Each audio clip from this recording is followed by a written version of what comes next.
Okay, I think it's 2 o'clock, so I think we can get ready to get started. I would like to welcome everybody here today. My name is Vivian Timian. I'm the General Manager for Saddlebrook One. This is the first of 2 town hall meetings.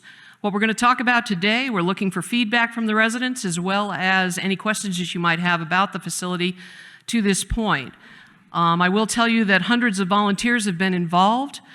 These are some of the representatives of the clubs that have been involved in this endeavor, and you're going to hear from them today. And they've definitely had an input on what their requirements would be going forward, but now it's time to take it to the residents.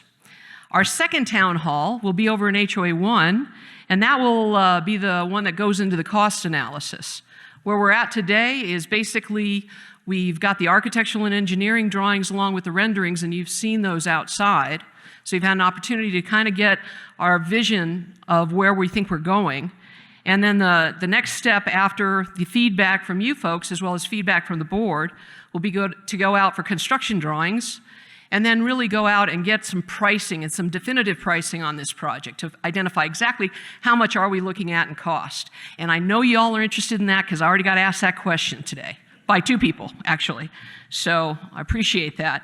So Rick, can you go ahead and progress the slide a little bit?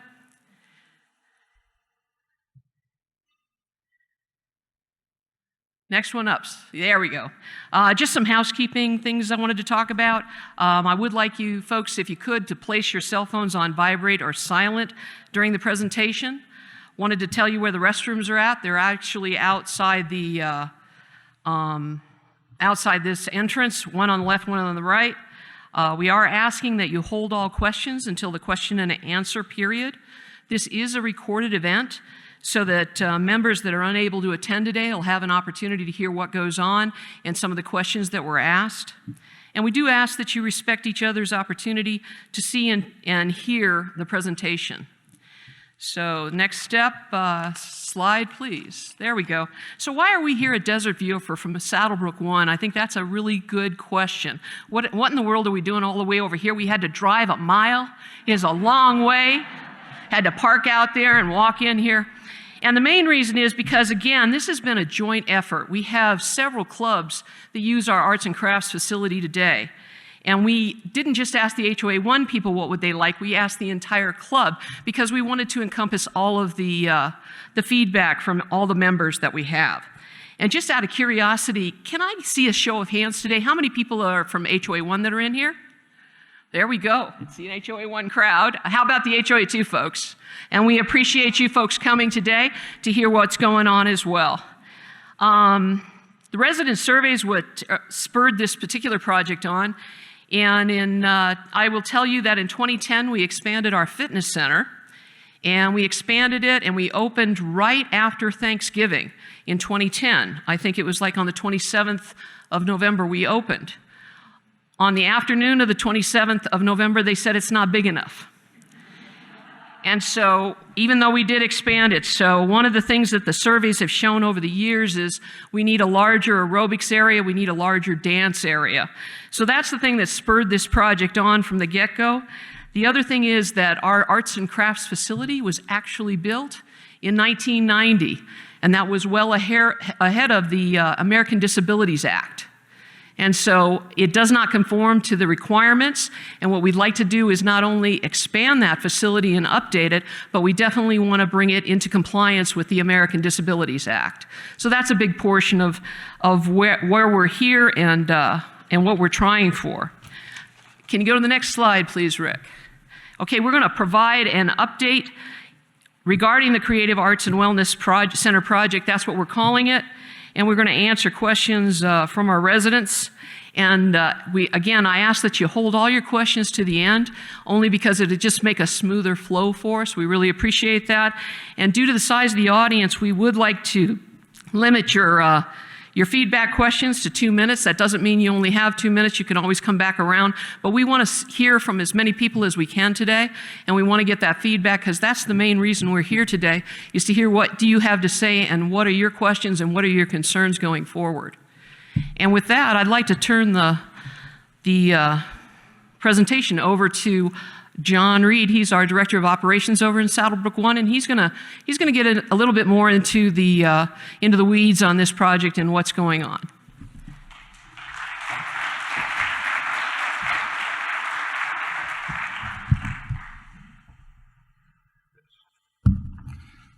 Hello, everybody. Thank you, Vivian. I am John Reed, Director of Operations for Saddlebrook 1. Our purpose today is to provide a proper space necessary for the existing clubs and a great deal of additional meeting space, with safety, functionality, technology at the forefront. Along with the needs versus the wants as a vision.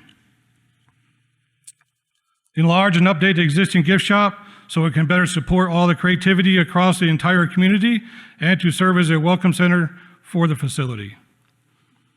To place patrol in a more visible location for the community to assist in emergency situations, to establish the Creative Arts and Wellness Center as an amenity that is competitive with other active adult communities.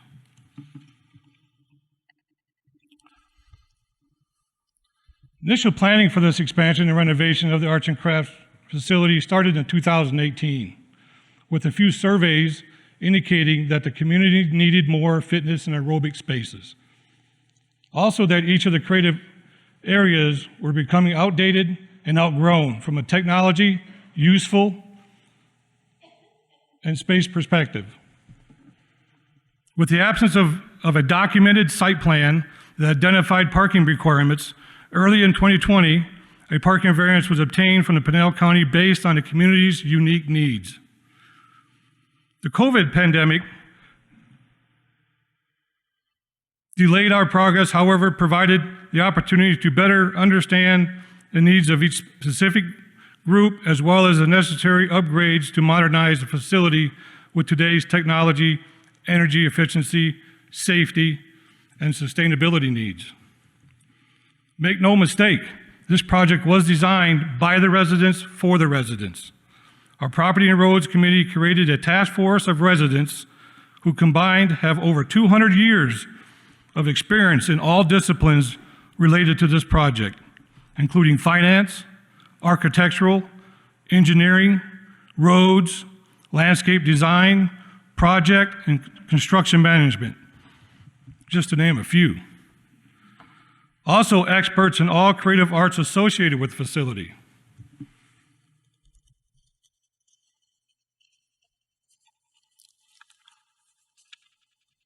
From the scope of work, architectural design, the interior and exterior elevations, all has been developed by the dedicated group of your neighbors. Therefore, we did not need to hire an interior designer to tell us what we should build, but only an architectural engineering firm to capture their vision. Next slide. I will start with Patrol. Saddlebrook Patrol, it is paramount that they are at the forefront of this facility, as it is one of their primary roles to provide emergency coordination assistance when needed. Let's face it, this is a very active community and things happen. To include access to many services such as resident absence, emergency contact forms, and permitting for various activities. All of the speakers today live in Saddlebrook community. There are only a few of hundreds that have been part of this project from the beginning. With that said, I would like to introduce the first group speaker, Delise Nass, who will provide more detail on the technical arts area of the project.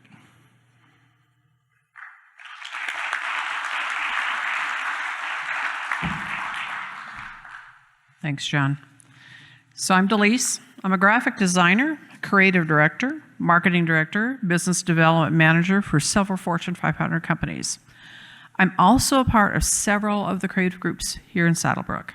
And I really want to point out that this community has far more creatives than most people realize, which is one of the big reasons why I moved into Saddlebrook.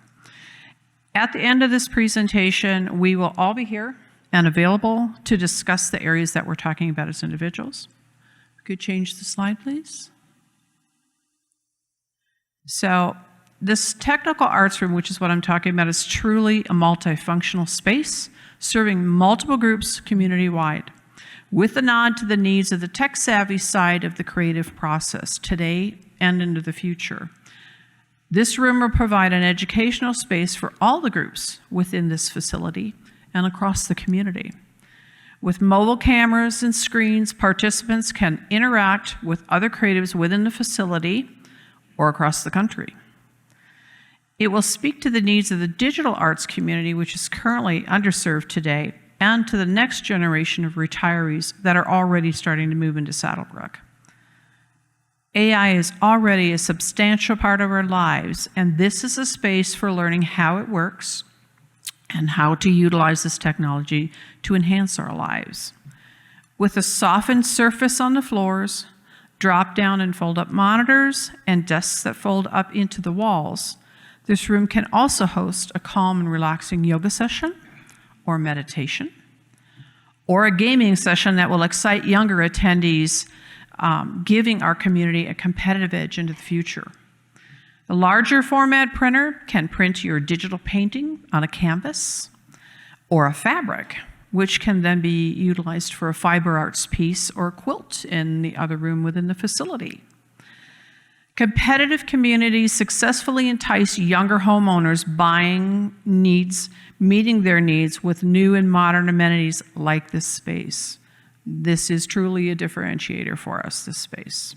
So technical arts space within the expanded facility will host many in the community, as well as will the gift shop, which Chris Holmes is going to talk about next.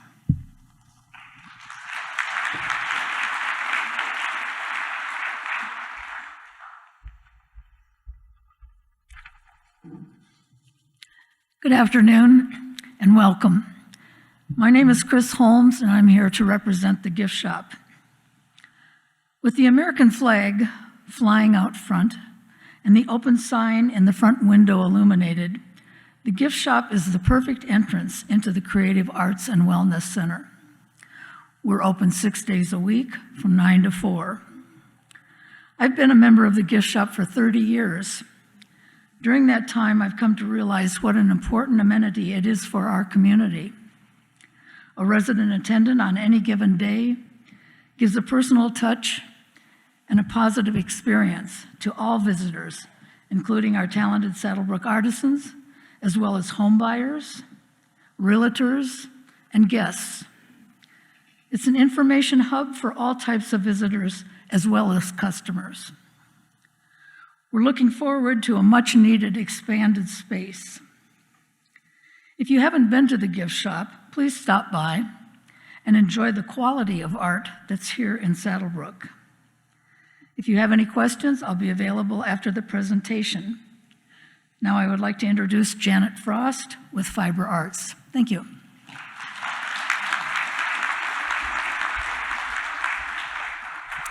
Hi, I'm Janet Frost. Today, I'm a weaver. Some days I'm a potter, other days I'm a digital artist. And so I have gotten to meet so many amazing people on this journey while we've been meeting everybody and their needs for the space. I'm here today to talk about the fiber arts. Here in Saddlebrook, we have 12 fiber-related clubs, representing over 250 residents. These numbers would definitely grow and increase if each group had more space. Fiber artists use fibers such as wool, cotton, paper, fabric, grasses, reeds, silk, and the list goes on. They start with culturally traditional techniques and express them in modern and expanded ways. These artists express themselves through the traditions of quilting, basketry, knitting, paper crafts, fashion textiles, weaving, dyeing, spinning, and the list goes on. Slide, please. The current facility, as we've mentioned before, is 30 years old, and it's inadequate in size, storage, and safety. A new facility will address all of this and more. Greater space will make all of the groups that are represented today ability to grow. Storage, lighting, and electrical. I know many of us have blown fuses in some of these spaces, and it would be wonderful for that not to happen.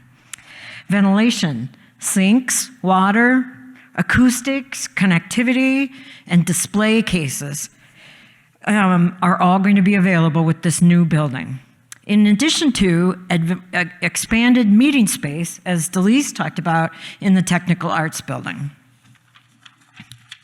The Fiber Artists of Saddlebrook are a diverse and vibrant group of residents. They are looking to the future of an active art community that will be expanded and enhanced by this new Creative Arts Wellness Center. These artists will greatly benefit from space that will allow their clubs to grow, space that is designed with fiber techniques in mind, space that offers opportunities to display their creations, and most importantly, space that encourages collaboration with all of the groups here today by an expanded use of the art courtyard and the technical arts space. Thank you. And I'm going to hand it now to Tom Atkins.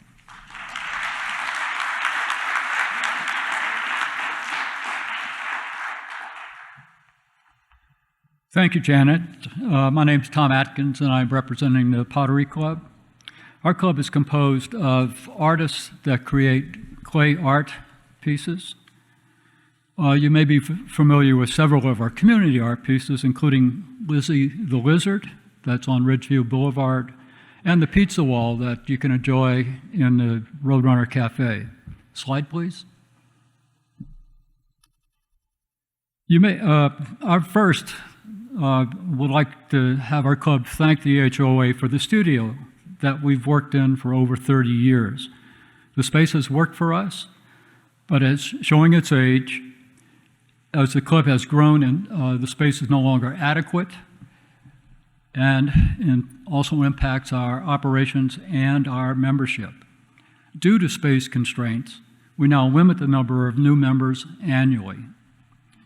In addition, we do not have enough workstations. Our workstations are really the heart of our operations. You can think of the studio as an art factory or a production center where raw material comes in this case clay and glazes, and works through the studio, and then as it leaves after several weeks of creative work, becomes an art piece. That creative process is supported by pieces of equipment that require enough space to be operated safely. We do not have that space now. In addition to the equipment, there is a range of drying and glazing areas that we use before the clay is placed in our kiln. From the beginning of our involvement in this project, HOA1 representatives have stated that they did not want to hear about what we wanted in the studio, but what we needed. To do that, we began by analyzing the assets and liabilities of our studio space. In addition, we did some homework by contacting other pottery clubs within active adult communities to get their thoughts about their studios. We developed site plans and concept plans for the Arts Center buildings that we shared with the project task force. And we continue to work with the task force now to help assisting and pushing this exciting project forward. Regarding the benefits that the club will get from this new project, the new studio will meet our present and our future needs and allow more members to work in the studio at one time. It will eliminate the space constraints that negatively impact our work. The new studio will improve our safety by providing adequate space for safe operation of our equipment, as well as improving our air quality. And we will be able to expand our club membership with no need to limit when members join the club. Thank you, and I look forward to answering your questions at the end of the presentation. And now I'd like to introduce Nan Carsonas to discuss fitness and dance.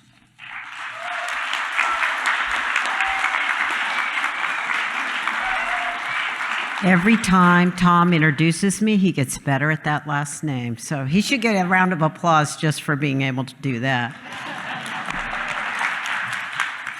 I'm Nan Cardsonis. I'm going to talk to you a little bit about the fitness and dance areas throughout the community. We currently, as we've worked with this group for the last 2 years, we've had members from every dance club that have looked at floor plans, picked out finishes, talked about what they've needed. So it's been a great pleasure that it's been such an interactive process. It's not going to be a situation where we show up in a room and go, none of this works for us. So it's been there's been a number of people involved from all the dance clubs. So let's talk about fitness first. You can go ahead and go to the next slide. So there are multiple classes in our fitness area, in our little 520 square foot fitness room, where they have to limit and cap the participation. So there are many times that I personally have tried to get in a TRX class or a wall yoga class and haven't been able to do so. So there's a real need to be able to expand that and have a better offering for people who want to go to those classes at Saddlebrook. Fitness programs are on the rise, and it has been recognized by healthcare companies, et cetera, that fitness in a group setting with a social aspect seems to have the most positive influence on most seniors and is what is desired and gets people out of their houses and doing things on a regular basis. So it's important that we, for the future of our property and for value of our properties and for the community overall, recognize that we need to have an established robust area and program around fitness and movement for seniors that may possibly also involve social interaction for those that thrive in that kind of environment. So we need to create some new opportunities. 520 square feet is not adequate for the 500 people that go to fitness classes every month. It just isn't big enough. So one of the room that they're looking at in the new wellness center will represent a great growth in that area. So let's go to the next slide. Let's talk about dance a little bit. So there are 7 different dance groups in Saddlebrook. There are over 700 people that belong to these clubs. They are big. And they dance very big. They dance in square dance squares, they dance in lines, they dance in circles for ballroom, et cetera. So like it or not, they need a lot of room. So let's go to the next slide. There are basically a minimum of 24 dance classes in Saddlebrook every week. So at any given day, there's probably about 3 dance classes being held somewhere throughout the community. Currently, these clubs are using spaces that are used for events, lunches, meals, et cetera. So you can imagine that at times, often, their classes get canceled. And dancers look at dance classes and dance venues as their opportunity for fitness and movement in a social environment. Many of us, I included, love this aspect of Saddlebrook because it's an exercise and movement exercise that I can do with my husband, because many of them are done with a husband and wife. So as you look at the current spaces, so they use the Vermilion Room, and it is 1,400 square feet currently. As a backup, we use the Mariposa Room, which is right down here, down the hall. It's about 1,700 square feet. And then the new space that we're talking about currently is mapped out at 2,100 square feet. That's what you'll see on the slide that John's going to show you after I sit down and shut up. But they're looking at adding another 200 to 250 square feet, which would make it about 2,300 square feet. So that's a vast improvement for the dance clubs. You should sneak by one of these rooms, especially Vermilion, when they have 50 line dancers trying to move in sync in 5 rows in that very small space. So a lot of these classes have 40 to 50 participants. And they just need more space and a dedicated space that doesn't get canceled because the proper use of the space is really for an event like a luncheon, et cetera. They need a space that is just dedicated to fitness and exercise. The dance clubs in Saddlebrook are a draw for Saddlebrook. They're very large. The Views and the Ranch both have dance classes as well, but when you compare them to the Saddlebrook classes, the Saddlebrook clubs are quite large. We get a lot of requests from the Ranch for people to come to our classes, et cetera. Of course, we're not able to accommodate them, but they are a selling point for the community if you're a dancer and you enjoy dancing on a regular basis. So all combined, to kind of wrap up, there are about 1,200 members or fitness participants that will benefit from this room and will be able to expand their activities, et cetera, because there's more space to do so and they're not getting canceled. So on that note, I'm going to turn it over to John.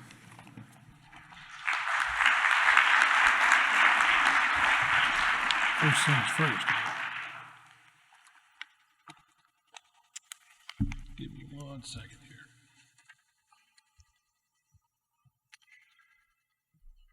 This is our current facility, what it looks like today.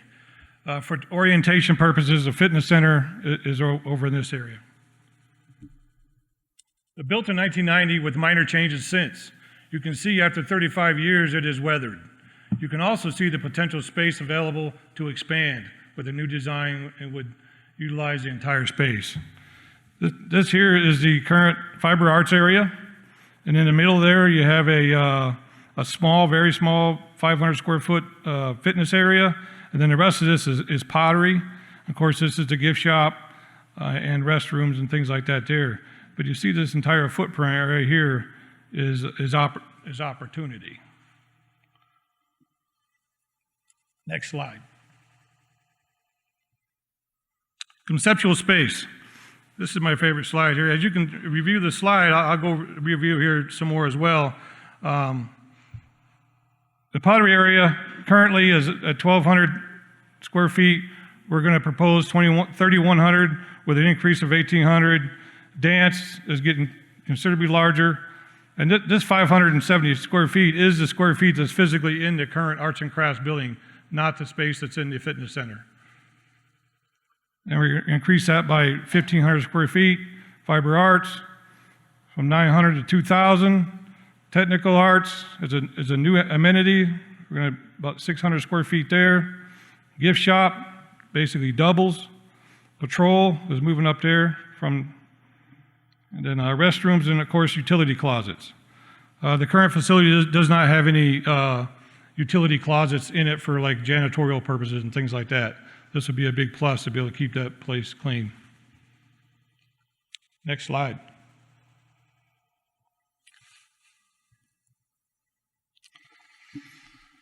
The courtyard concept we're showing here would not only provide a new direct route to the activity center and a walk path to the south, but an opportunity to visit with each artist group and observe the creativity come to life, or simply admire their work through several window displays. Currently, this is all fiber. This is the current building right here. It's all going to become fiber arts. This fitness and dance is new space. The pottery is all new space.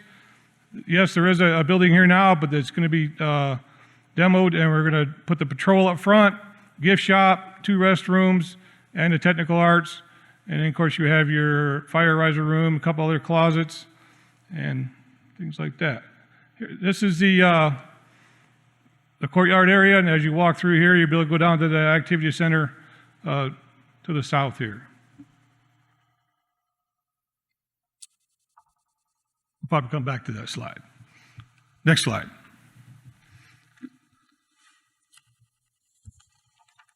This is the entry.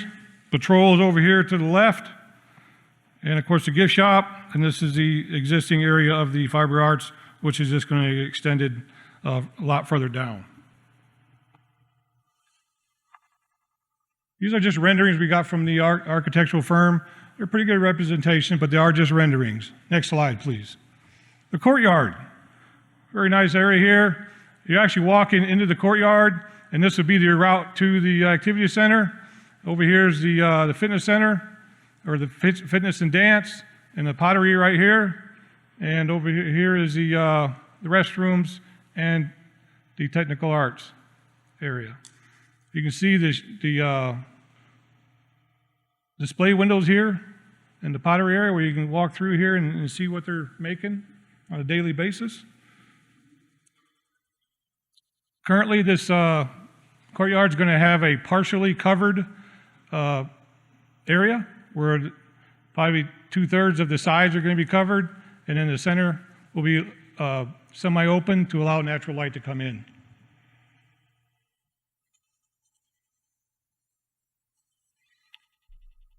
Next slide.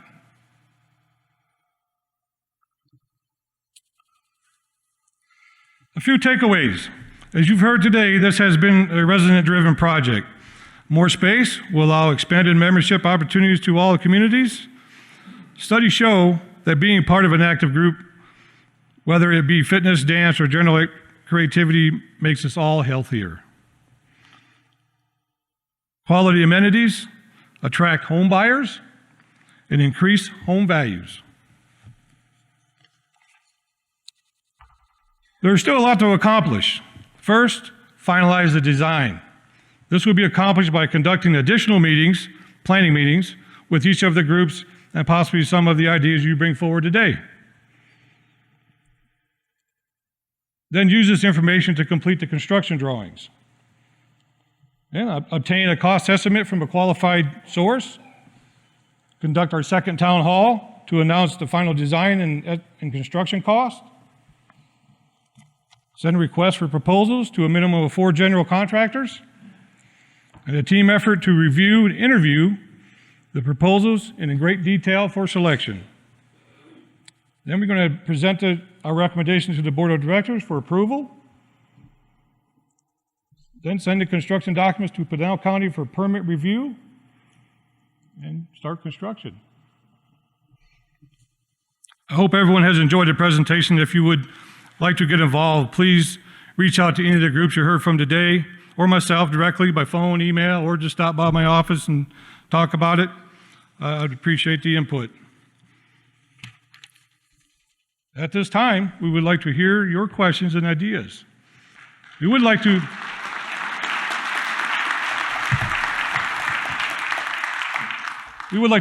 limit each question to about 2 minutes to allow time for every question to be answered. I think they're going to kick us out of here at about 3:30, I understand. Who's first? Come on down here to the mic, please, so everybody can hear. So we got one over here, yeah. Hi, I'm Barbara Allen. I live in HOA 1. I've been here about 10 years, off and on. Quick trip back to California, that didn't work, so I came back. I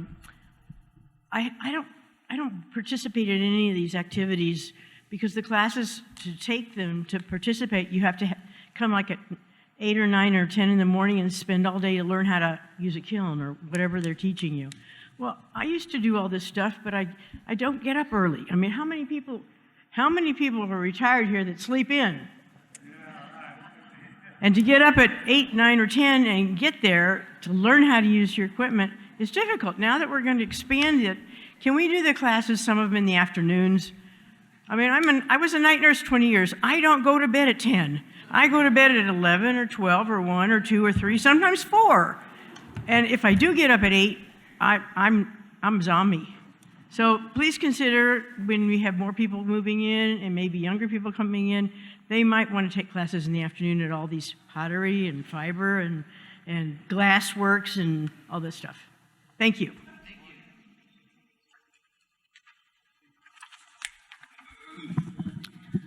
Fran Berman, Unit 5. I've been here 15 years. I've attended a lot of board meetings and committee meetings. I've been on the Long Range Planning Committee in 2017 that triggered the original proposal in 2018. And that was for a 2-story building.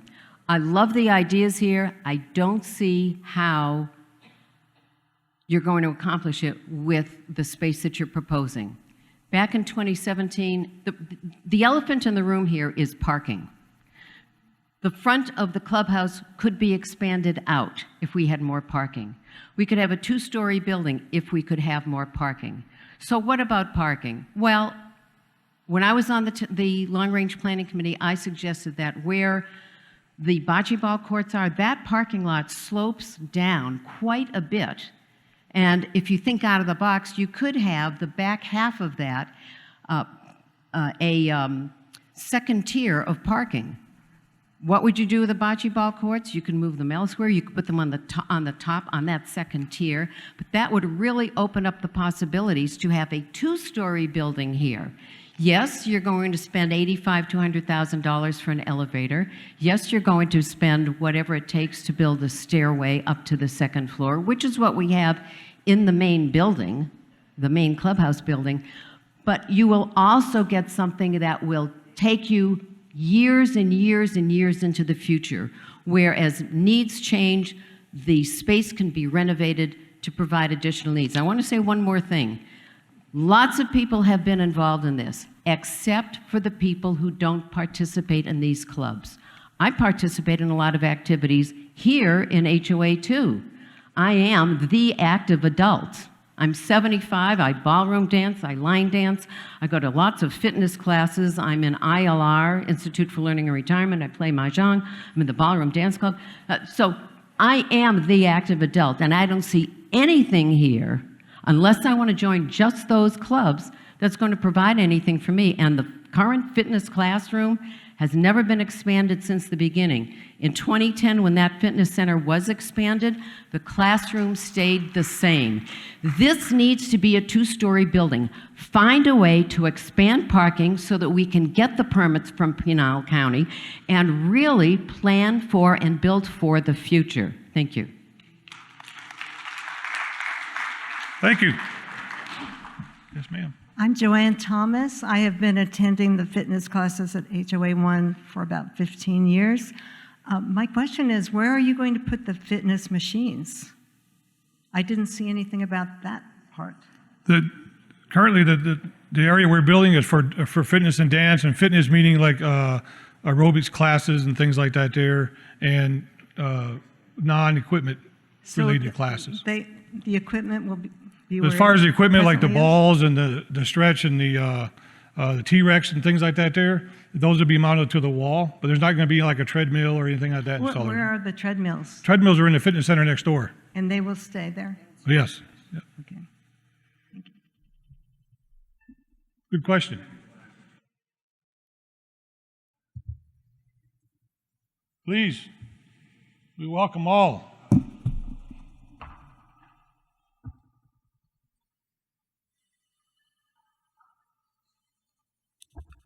Yes, I'm Peter Wright, and I live in HOA 1. And when I first moved here in 2008, one of the gentlemen next to me hitting range balls said, "Peter, when we first started in 2000, HOA 1, he said it was all about need. He says, now it's all about want." And the thing I watched is that louvered roof on the Roadrunner Cafe. That roof costs 3 to 4 times as much as a normal roof, and it's been open twice in years.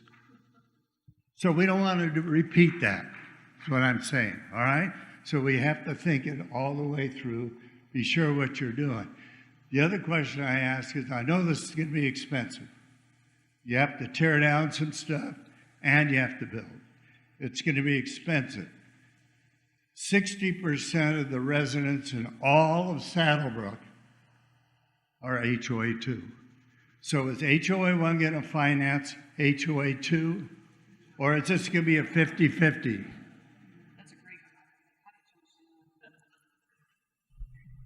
Peter, thanks for asking. Did it go? Okay, Peter, thanks you for asking the question. I really appreciate it. I think that's a great question.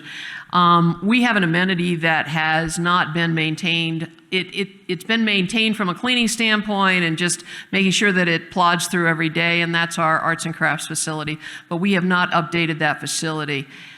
When we updated the main clubhouse back in 2006, it was HOA1 that shouldered that cost. We are required, this is our asset, this is our property, and we will take care of this property and we'll be funding the project. HOA2 this year is going to be doing a lot of renovations to their Mountain View complex. So I think both HOAs have an eye on making certain that they're updated and everything is kept in great shape, not only for their own residents, but also their neighboring residents from the different HOAs. So that's how we view this at this point. HOA1 will be funding the project, and I think that's about it. But thank you for the question. I appreciate it. She first. So go ahead. Hi, good afternoon. My name is Riley Jackson. I'm in Unit 5. First of all, I want to thank you folks for all the time and effort you put into this.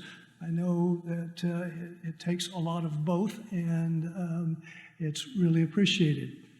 My question is, I heard discussion, several mentions of meeting space as part of this new project, but I didn't hear any more detailed discussion of where the meeting space is, what it looks like, how big it is, how it's going to be provided.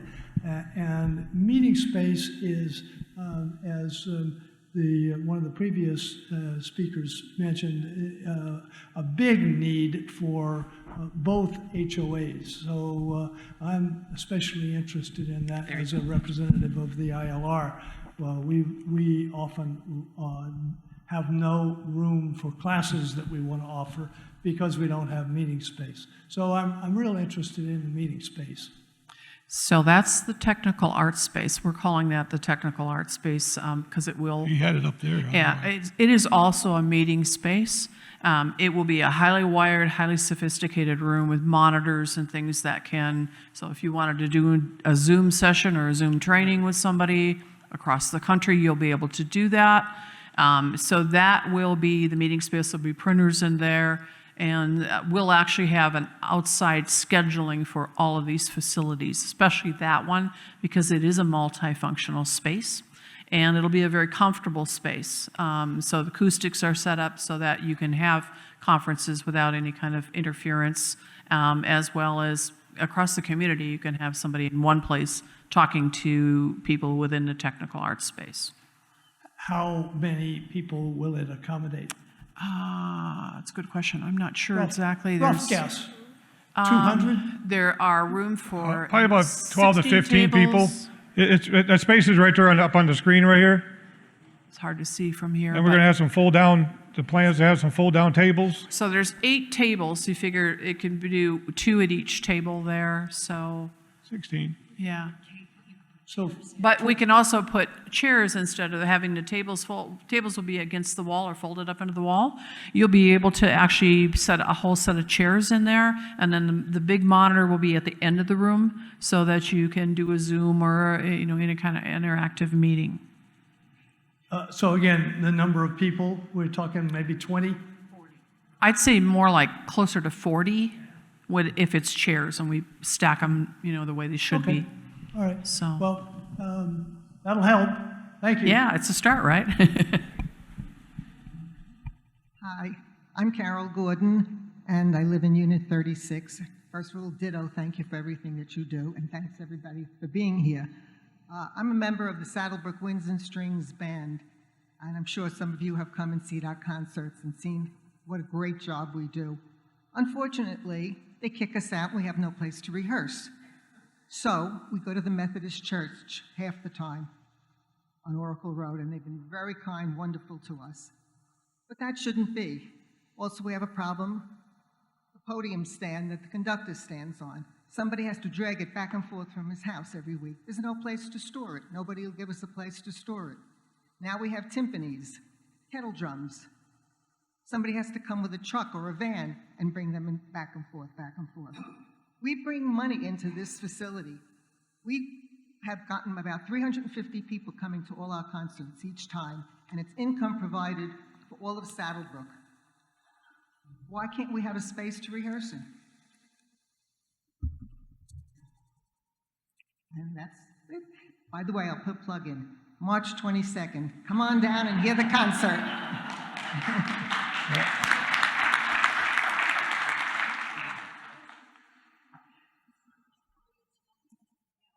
think we can answer that.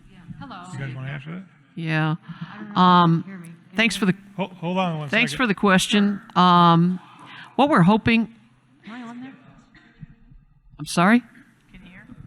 Yeah. Well, just one second. I want to go back to the other one about more rehearsal space. One of the things that this facility will do, as a result of having the additional aerobic and dance area, it will push people from the Vermilion Room into this area as well. So it actually does. It's kind of like a it's a domino effect. So this is actually going to create more areas that people can get into and utilize that they can't get into today. Right now, our Vermilion Room is basically filled with dancers every evening and on the weekends. I do anticipate a lot of those groups moving over once the building is finished, and then that frees up that space. So it's just a reshuffling. You know, they may not be able to get into the new space, but certainly, you know, we have a wonderful Vermilion Room that can be used. I really appreciate your input here because there's been a lot of questions. I have been, my name is Judy Hansen. I do live in HOA too, but I certainly appreciate your adequate space that we have now, and it is now becoming inadequate. And I totally agree with that. I'm a member of all the different, several of the different fiber arts groups, and I'm there 4 days a week. Doing various kinds of fiber arts, and the space has become more and more crowded and also inadequate because of not great lighting, because of not table space, because of needing more electrical outlets that are not available, and many other things that people on this committee have come in and discussed with us and the fiber arts people that are in that group. So I really appreciate you asking for our input, because the fiber arts space here is not adequate. It looks huge on your new plan, and that's because the whole building would be opened up, which is now just a little tiny small part of that on the very end. So for people that are not aware of that, it looks like a big space, but it's now being used by pottery and dance and various other groups because of the way the area is divided. The only problem that I have a question about is that when we were discussing this, they said we would not have any dividers. And so it is a large space for the smaller fiber arts groups. So that is a question I'd like to see addressed. If it's not able to have dividers, then how is the soundproofing or sound carrying going to be adequate for a smaller group? If we're maybe having two groups meeting there at one time, it will be a problem for a smaller group that needs to have a smaller space. So that's my main question. Thank you. Yes, we've discussed that, and the task force has been looking at the ideas of different options there, of air walls and different ways to manage that, and what they're going to create to the space, and what type of, how division we're going to do that to maintain the entrances and the egress to the space. Again, we're still in the, we got to finish the design. We got to take a look at that as a task force and look at, for the smaller groups, having some type of way to divide that big fiber art space into two, where you get two meetings in there or groups or something like that there. And with the technology, you can have twice the activities going out. That would be very helpful, because at that, then we could have, you know, 2 or 3 groups meeting in there at the same time, because some groups are large and some groups are small. Right. And so that would be helpful if there was some way to do that. And also the electrical and lighting is the most important for us with fiber arts. Yep.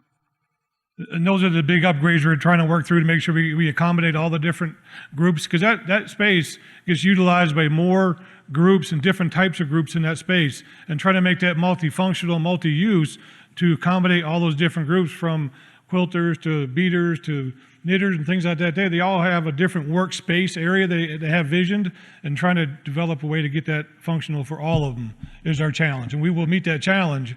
We just got to think through it. Thank you. And I'd like to add to that. Am I on? Yeah. Because we have talked about this quite a bit with the fiber arts groups, and they are a wide range of sizes of groups, and that has not gone unnoticed with the group. One of the things is I do want to remind the smaller groups of the technical arts space that we have. That is what that can be used for, and it'd be a great space for your smaller groups. It's a more soft space, so it could be used that way. Another thing is that, and this kind of goes to the question of why aren't any of our clubs meet in the afternoon? I do think to be able to use this space, all groups using this space are going to have to get a little more creative with scheduling. Just an answer to your comment, if you don't mind. The only problem is that a lot of our groups, all the groups that I participate in, have things stored in the room that we need, and we cannot drag them back and forth, particularly at 86, which I am. So we need to have cupboards where we have our things stored so that we can use them there in the room. And if we're having to move over to that other space, our stuff would be in one part of the room and one part of the building, and our meeting would be in another part, and it's not convenient. I do believe that with some creative ideas, we can make that happen. I really do. I think some things can be on wheels. I think that all of the we have groups, heavy machines. We have sewing machines. We have lots of other things. It's not possible, I hate to tell you. We have to be in the same room where we have our supplies. Okay, thank you.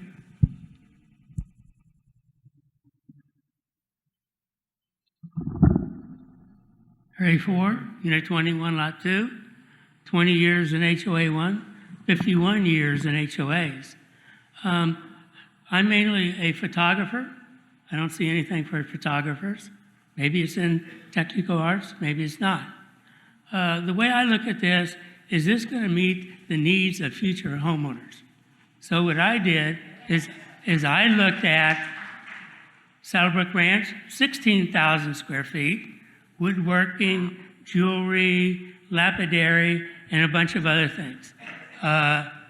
Robeson Ranch, Arizona, 23,000 square feet. Quail Creek, 12,000 square feet, award-winning building. You can look at all these online. I don't think this meets the needs of the future. And therefore, if I was a high-value arts and crafts person, I wouldn't come here because this doesn't meet my needs. So I think what you really have to look at is going back to what Fran said, you have to have a facility that meets the needs. Maybe it's going off and buying more land, like what's suggested for pickleball. Saddlebrook 2 has a facilities master plan. I don't see how this is coordinated with Saddlebrook 2 based on their facilities master plan. Just because they're adding like a second story to their arts and crafts building. They have other rooms. I don't see where we're in sync. Next is furniture, fixtures, and equipment.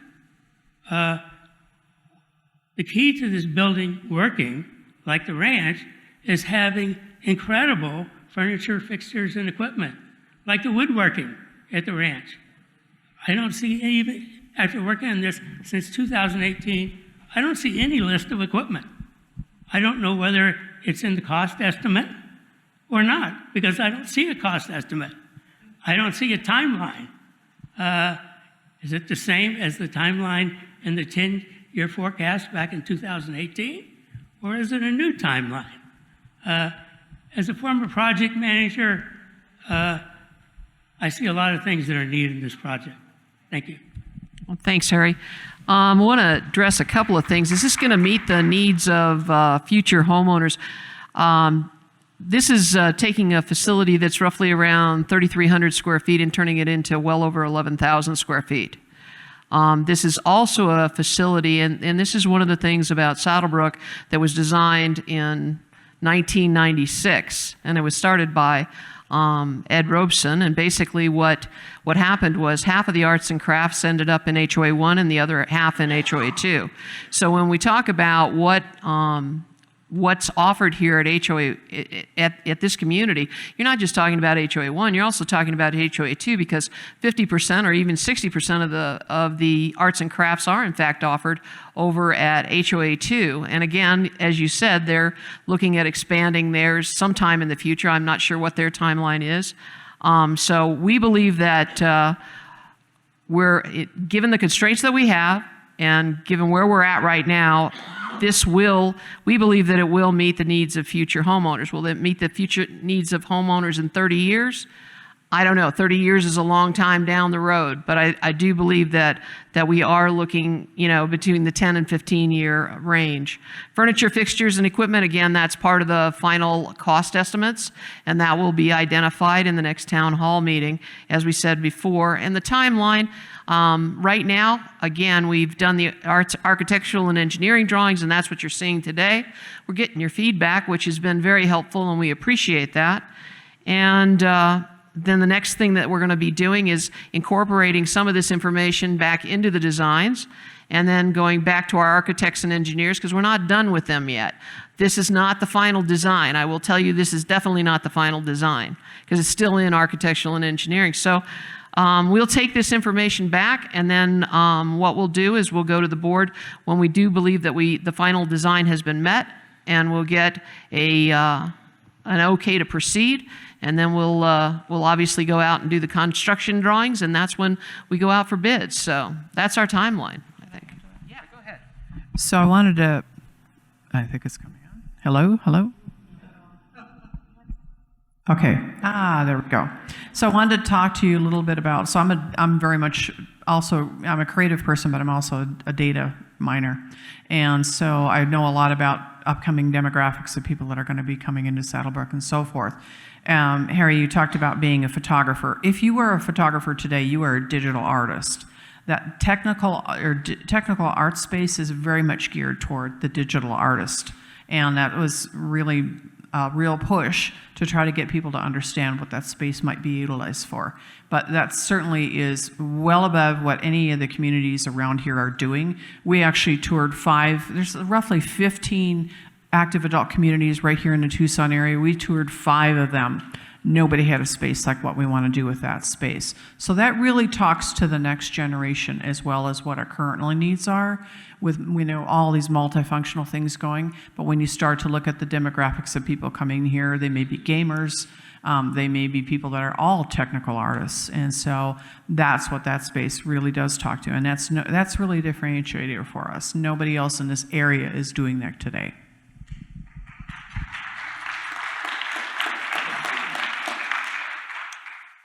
Fran Berman, Unit 5.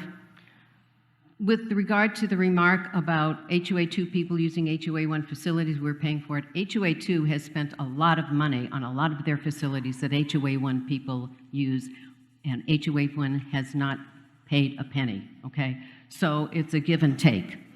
I want to cover that. But more importantly, going forward, I really recommend that in addition to town hall meetings that you have focus groups. For those of us who have not been involved in any of these clubs, nobody's asked us, and that's the bulk of us, and it's our money that's paying for this. You could do it through the unit reps. You could do it on a rotating basis, just like you have the GM coffees, and get focus groups so that we can tell you what we want and what kind of return on our investment we will get, instead of someone telling me, oh, Fran, the reciprocal use agreement will take care of you. You can continue to do stuff in HOA 2. Well, guess what? In 4 years, that RUA expires. And last time, 42% of HOA 2 homeowners voted against the RUA. That sentiment has increased. It's highly likely that in 2029 they will vote it down. And then what do? If we're stuck, we better make sure this building accommodates our needs. And again, I go back to a 2-story building, put woodworking there instead of building a separate building out by the pool hall. Find a way to fix the parking issue. Winds and Strings, they need storage. They ask for storage, and all I'm hearing is the technical arts building. If I work out and I get hot and sweaty, I want to have a direct line to the showers. I don't see how this separate building that is not connected to the current fitness center is going to accommodate that. We are landlocked. We can't buy land. If we can't build out, we've got to build up. This has been talked about over and over and over again. And the 11,000 square feet, that's the entire pad. What I see being added is one room. Finally, I want the HOA to send this out to all the HOA 1 homeowners for a vote. I want to say in how my money is spent.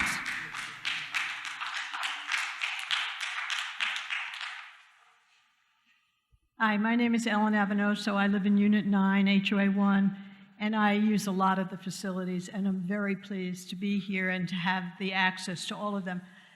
My husband always complains about the size of the locker rooms in the fitness center. And he always talks about the men coming in from the hot tub, from the showers, from the pool, trying to cram onto one small bench. I don't know about the logistics of this, but I know the space is limited to expand, but I'm wondering, has any thought been given to connecting the current fitness center with the buildings that you're planning on using? It seems to me that would be a lot of square footage that maybe could expand the locker rooms in the fitness center and add maybe an additional classroom or something.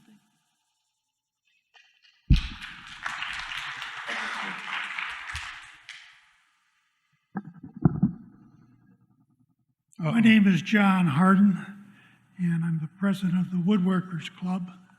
I'd like to speak for the forgotten orphans that are looking for a home someplace to do woodworking. We're the only community in the metropolitan Phoenix, Tucson area that does not have a wood shop. All the others have wood shops. And that's a draw for residents coming in here. You know, we've talked to a lot of them. We got several members that say, I won't buy a house in an association that doesn't have a wood shop. So, you know, that's a popular thing. If you don't believe me, go up to the branch and look at theirs. You know, they're wall-to-wall people all the time. So, and we were at the Arts and Crafts Fair talking to people, trying to promote our cause. And in about 2 hours, we picked up over 100 signatures on a petition. So that'll give you some encouragement to think about us when you get around to designing a facility. We need a place to work. Everybody's garages are too small. You know, you've been in mine, you know how big that is. So, you know, it's a need that we need here in the community. We can do service projects besides our own projects. You know, we're now doing quite a few service projects. People need things repaired. You know, we do the repair work. Even nutcrackers occasionally.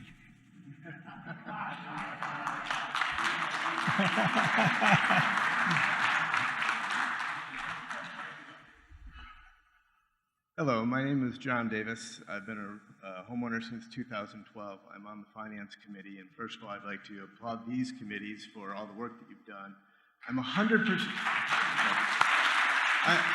I am 100% supportive of this project, but as I'm listening to the comments from the people here, and I think about the future, I can appreciate that we've talked to all the existing activities and understand what their needs are and that there's demand for it and how we can expand it. But we're hearing that there are a lot of other unmet needs here.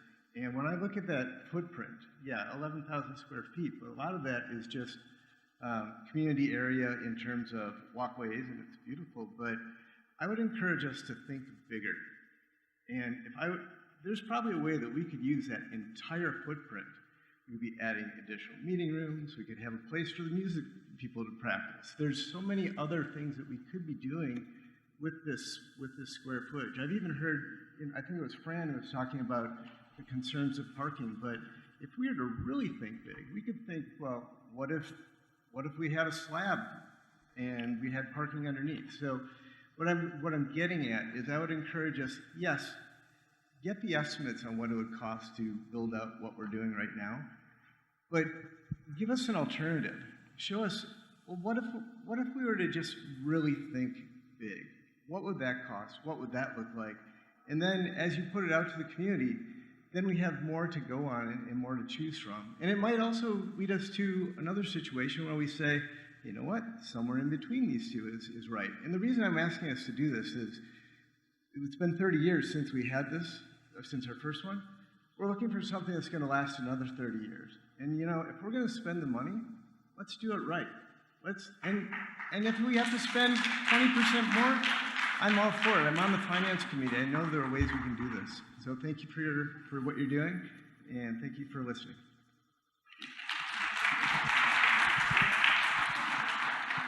Yeah, if I could just address the outdoor space a little bit there. That space is multifunctional. It allows more light into the different rooms within the complex. It provides access from the parking area down to the activity center. And then in terms of the arts that are within that space, there's the opportunity it becomes an outdoor room for the studios that are within that space for additional displays and more of an open space that people can actually sit down and enjoy talking with each other as well. And not just people in the studios, but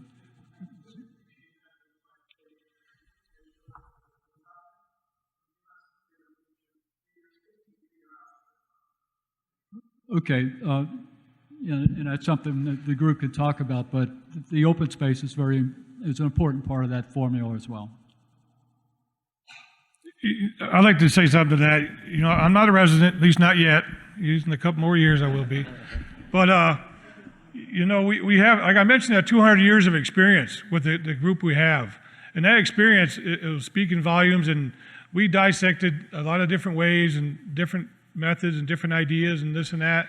And I do think we came up with the best option, the best method of making this happen. So I understand what you're saying as far as going two-story, but at the end of the day, it comes down to parking. You just can't stretch, you know, 10 spaces across somebody's front yard to put a parking space. You go two-story, you got a whole different ball of challenges there with parking, two-story parking. I agree. It'd be nice to have 2 or 3 stories of building of arts and crafts. If you're going to put an elevator in it, why not go big? Go 3 or 4 stories.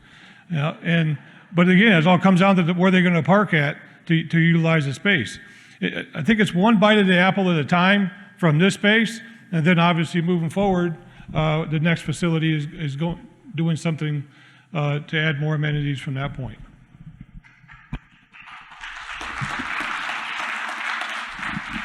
I would just say that we have to be realistic.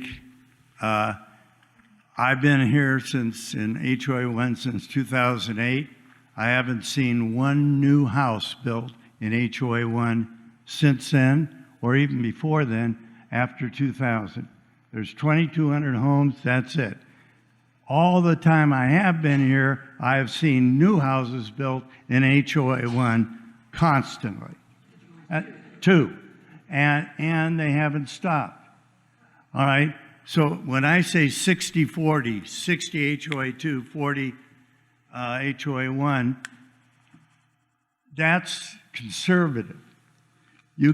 When you say you're doing this for the future demand, logically you got to think that the majority of that future demand is going to come from HOA2. They have the numbers on their side. They're the majority. Each one of your clubs, you could probably look at your register, and it's going to tell you how many are from HOA1 and HOA2. And the numbers are going to grow more from HOA2 than they are HOA1, and HOA1 is doing this. All right? Fine, but let's make sure that we are taking care of HOA1 and that it is primary interest of HOA1. Okay, thanks, Peter. So I think that are we at? I got one more. Hi, I'm Charlie Frowns. I'm a new resident here. Kathy and I bought our house last year, and I'm a snowbird. I appreciate the hard work you put into coming up with your design that you have now. It looks like it's going to be certainly better than what we have now, but maybe not meeting everybody's desires. I was very disappointed that we did not include anything for the woodworkers in this. I'm a woodworker. I have been for many years. It's an important amenity. Before Kathy and I moved here, we were staying in the Voyager RV Park down on the east end of town. Much smaller community. They had a beautiful wood shop down there. Worked out very well for the community. I would hope that we'd see one here. It is an important amenity. It's important enough to me that I leave next week to go back to Alaska so I can get in my wood shop and work and be a little bit creative and do some stuff. So I think you should really put this in your planning process. I know there's some conceptual designs for it already. We need to move it forward. It's an important amenity. People will appreciate it, use it, and thank you for your work. I agree.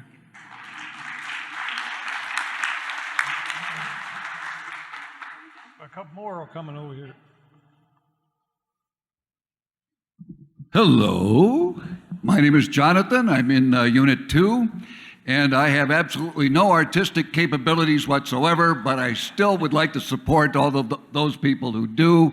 I like the rooms that you've got. One thing, when I look at your overview slide that you had over there, I do use the fitness center, and I use the lap pool, and there's a lot of demand on the lap pool.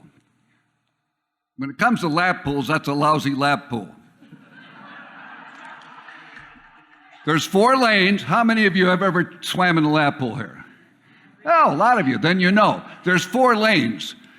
I can only swim in lane 2 or 3 because I swim like this and my hands will hit the wall if I'm on either one of the end things there. When I stand in lane 1 or 2 or 3 and I put my arms out like this, the dividers hit me in the wrist. It's an inadequate lap pool. So I'd love to have you put a new lap pool in, but when I look at this overview, you're building a building that is keeping the fitness center from being able to expand. Vivian, I think you said you expanded it in 2010, and the next day it was too small. Somebody else said that the locker rooms are too small. I agree with that. In the men's room, there's 4 showers and a sauna and a bubble bath. So it would be nice if you could move it. There it is. It's the fitness center is that blank space in the upper right, correct? Yes. That's the current. So where you're putting your building will keep that fitness center from being able to be expanded in any way. Correct? It can expand the other way, to the east. The swimming pool Both is of them. on the. Both the fitness center and Hit it with your pointer up there. You know where the swimming pool is. So if you expanded it, you can't expand it that way because it will go into the parking lot. You can't expand it that way because that goes toward the resort pool where all the sunbathers are. So you just don't have a way to expand that thing. So I would like, somebody mentioned before, if you could design this thing so that the fitness center is part of it, and then fix the swimming pool. Thank you. Thank you.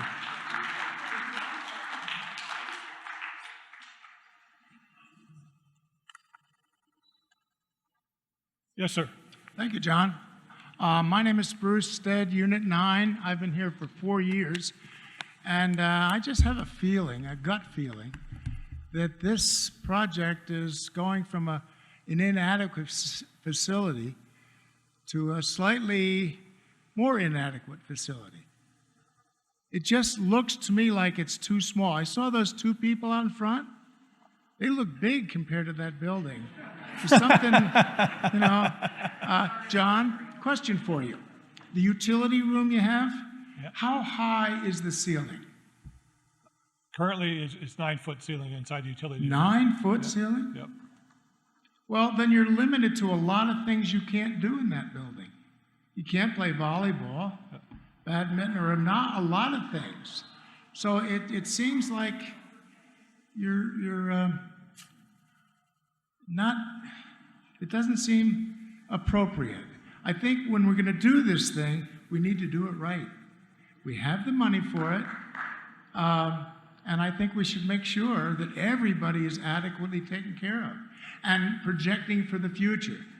Our future, folks, is you take a look at it right now, we're a lot of older people, and I'm an older person, okay?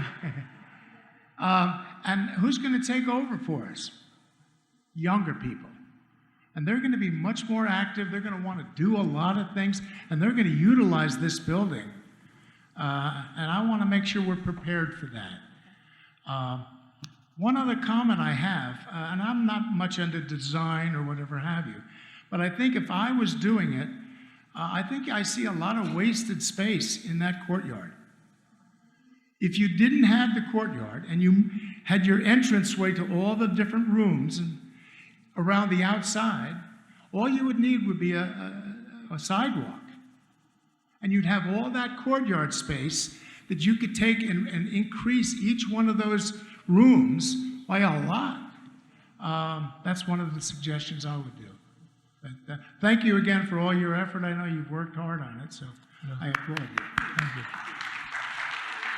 Thank you. Hello. Tony Muscat. I'm from Unit 8 and in Saddlebrook 11 years. So this is kind of pertaining to the next town hall meeting. Okay, so coming into that next town hall meeting, I think, because the woodworkers, so the wood shop that was proposed in this, I hear now, has been set back to phase 2. So what I think, and I think the community would like to see, is what's the cost, what are homework for the next meeting, how it's all going to be broken down, how it's going to be paid, what is, because when you break things out into phases, as a construction manager, you're going to pay double mobilization costs, prices are going to increase, prices are going to change in the next 5 to 10 years. You can see what the inflation rates has done previously, you'll see what it'll do in the future. Give the community the options to see what phase 1 and phase 2 built at the same time is going to cost, how it's going to break out differently, so that the community has a chance to decide on how it's financed. Show us where all the money's coming from. Show us how it's affecting the reserves fund. Show us how it's affecting the capital improvement fund. Show it, because if you don't show it, as much as I support this, because I was part of the group that started this back in 2022, we deserve the right as homeowners to know how it's going to cost and where the money's coming from. So, as homework going into the next town hall, I would like to see it broken down better and where all the money's coming from. Okay. And that's it.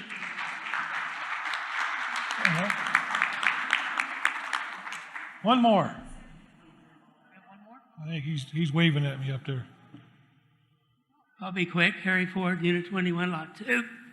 The last survey that was done was in 2022. And if you look at the priorities, they were the same as a lot of new retirees want. Hiking and biking trails, 24-hour security, indoor pool. There was a high thing for fitness, but additional arts and crafts was number 11 priority. So we don't have those other things. What I would like to see is an updated survey. You've heard a lot of different opinions, and all these people don't want to go to 100 meetings. Let them have an updated survey, focus groups, and give you some updated input after this town hall. Thank you.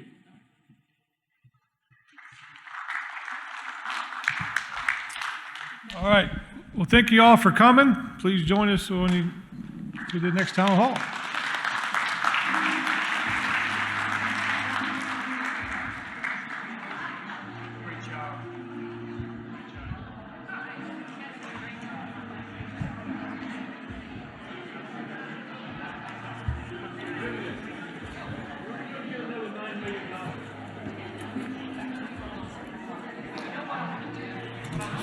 No clue. Great job. Oh, thanks. Yeah. Almost stumbled there a couple times, but it's just not my gig. No, this isn't your bailiwick, but you did good. Very good.